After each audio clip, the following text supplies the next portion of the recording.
बीरबल बहुत चतुर, बुद्धिमान और हाजिर जवाब था। उसकी कीर्ति दूर देशों तक फैली हुई थी। ईरान के बादशाह ने जब उसके चातुर्य की तारीफ सुनी तो उसने राजा के पास संदेश भिजवाया कि आपके वजीर को कुछ दिन के लिए मेरे दरबार में भेजने की कृपा करें। राजा ने बहुत कीमती वस्त्र, आभूषणों की भेंट के साथ बीरबल को ईरान के लिए रवाना किया। ईरान की सीमा पर बीरबल का भव्य स्वागत किया गया। दूसरे दिन जब बीरबल बादशाह के दरबार में पहुंचा, तो बादशाह ने भी उसकी आवागत की और राजा के द्वारा भेजे गए उपहार के लिए धन्यवाद और कृतज्ञता प्रकट की। बीरबल ने ईरान के बादशाह को राजनीति के कई रहस्य समझाए। बादशाह उसकी हर राय से सहमत हुए। विदाई की बेला में बादशाह ने अपने सभी दरबारियों के बीच हिंदुस्तानी वजीर से एक सवाल किया कि आपके राजा और मेरे बीच आप कैसे तुलना करते हैं। वजीर ने कहा, हमारा राजा दूज के चांद की तरह है और आप पूनम के पूर्ण चंद्रमा से सुंदर सुशील हैं। बीरबल के साथ आए राजा के दरबारियों को मौका मिल गया।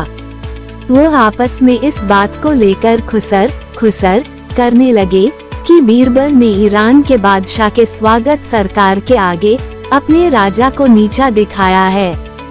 ईरान के बादशाह को तो पूनम का चांद बताया और अपने राजा को दूज का चांद।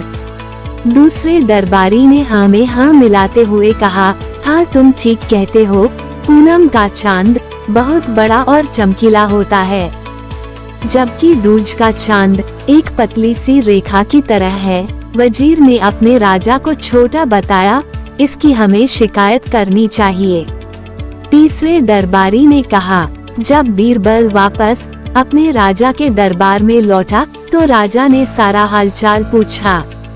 बीरबल की बातें सुनकर राजा बोला, आपने हमारे दरबार की शोभा ईरान तक फैलाई, इसकी हमें बहुत खुशी है।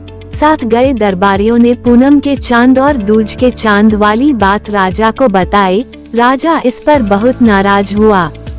दूसरे दिन बीरबल से उसने पूछा, आपने मेरी तुलना पूनम के चांद से क्यों नहीं की। वजीर को सारा माजरा समझ में आ गया।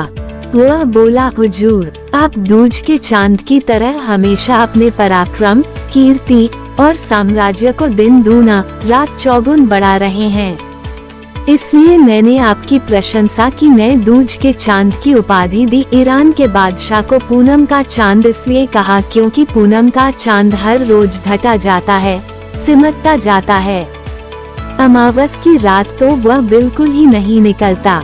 आपको दूज का चांद बताकर मैंने अपने राजा की महानता का बखान किया है। दूज का चांद सबको प्रिय होता है, सभी उसके दर्शन करते हैं। पूनम का चांद तो एक दिन चमकता है और दूज का चांद पूरे पखवाड़े तक चमकता है। आप खुद फैसला करें कि दूज का चांद ज्येष्ठ है या पूनम का। राजा ने कहा, हाँ दूज का चांद। और अपने बीरबल की बात सुनकर राजा खुश हुआ। उसने चुगलखोरों की जमकर खबर ली।